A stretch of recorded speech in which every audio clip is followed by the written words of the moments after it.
સંતોના આશીર્વાદ મળે અને એમણે ચિલ્લર ચાલુ કરેલો કે શપથ વિચાર બધા સંતોને ખાસ કરી નજીકના કે જેટલા વિશે સંતો નિમંત્રણ આપે, સંતોને સૌને પગે લાગે, સન્માન કરે, પછી જ ગુજરાતનું સુકાન સંભાળતા હતા. એ કાર્યક્રમમાં બધા જ મને સાક્ષી છે કે બધા જ હોય, અમને બધા સંતોને તેડાવે. અત્યારે જે માહોલ ચાલે છે, નરેન્દ્રભાઈ ગુજરાતમાં આવ્યા છે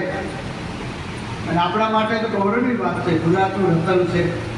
અને હિન્દુ સંસ્કૃતિ તો બહુ જ સાહેબ એનો આદર કરી શકે કે હજારો વર્ષોથી જે સમસ્યા આપણી ઈષ્ટ ભગવાન રામ મંદિર માટે જેમણે આ મજબૂત કાર્ય કર્યું છે,